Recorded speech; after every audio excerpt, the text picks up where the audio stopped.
Jaleel McLaughlin is the next undrafted star for the Denver Broncos, and the team is finally giving him the respect and the recognition that he deserves. The Denver Broncos are a team that has had one of the best undrafted free agent track records over the past decade and a half. We've had guys such as Chris Harris Jr. go on from undrafted free agent to superstar Super Bowl champion. We've had guys like Phillip Lindsay, undrafted free agent, hometown kid, first player as a UDFA to rush for back-to-back 1,000-yard seasons. The Denver Broncos have hit heavy pay dirt over the past decade with UDFAs, and Jaleel McLaughlin looks like he could be that next star for us. And now, Jaleel McLaughlin is starting to rise up the ranks for the Denver Broncos. Guess what, guys? He's starting to see first-team reps out there.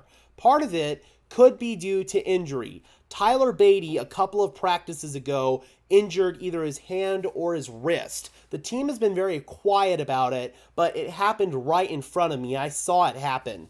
He took a helmet to the wrist, it appeared, and he was in a lot of pain. He ended up going back to the locker room, and he has not been out at practice for the past couple of days. In fact, yesterday, the Denver Broncos signed another running back in former Saints running back Dwayne Washington, and he got quite a few looks in practice today. The team elected to give Javonte Williams a rest day before going out there. He's going to play in about 12 to 15 snaps, I believe Sean said, in that San Francisco game on Saturday. So they wanted to give Javonte a rest. So over the past couple of days, we've seen Jaleel McLaughlin get more and more looks with the second team offense and even the first team offense. And that was even yesterday when Javonte Williams was a full go. Jaleel McLaughlin feels like he's climbing up the depth chart and that he may be the leader for the RB3 role for the Denver Broncos. The Denver Broncos were in a position to potentially carry 4 running backs prior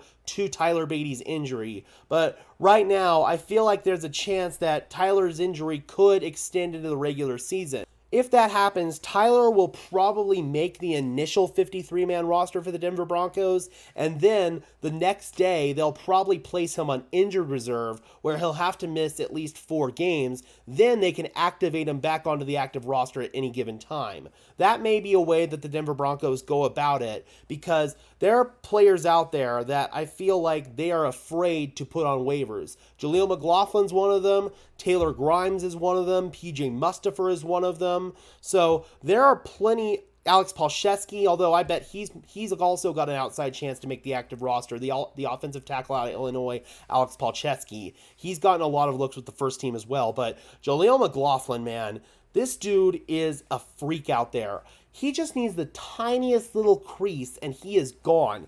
And he's not just a one-cut runner either. He can make moves on defenders. He can find just that tiny little open window, man. He'll hit it, then he can elude guys, get around them, and then take it for a massive gain.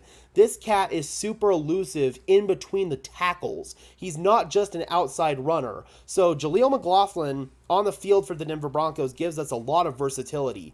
On top of that, he can catch passes out of the backfield. You can run him on swing routes. You can run him on Texas routes. The team's been doing that quite a bit. And he can even pass block, guys. Jaleel McLaughlin, for his size, really is an all-around running back. And to have that in our arsenal as an RB3, that is insane to think about. Jaleel McLaughlin may only see 4 or 5 touches in a regular season game, but he's going to make the most out of those touches. I mean, you may even have to at some point think about taking carries away from Samaje Perine and giving them to Jaleel McLaughlin because he really is a perfect complementary back to Samaje Perine and Javonte Williams. And Javonte, he's not giving any of his carries up. You already know that. Javonte already looks like he's back to being the lead bell cow back for the Denver Broncos. That's going to be evident when we see him out there against the San Francisco 49ers. That's been evident in camp. But Jaleel McLaughlin, he's going to make this team. Mark my words, he's going to make this team.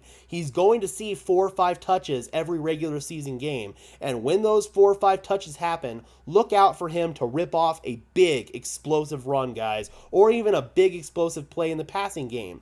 Also, again, he's great at picking up blitzes out of the backfield. So they could really use Jaleel McLaughlin as almost like a third down back. He has really exceeded expectations as a UDFA. And right now, the Broncos just cannot justify putting him on waivers. Some team out there already has seen what he can do on tape. They watched him at Youngstown State. They watched him in his limited reps in our first preseason game. They're going to watch him in our next 2 preseason games.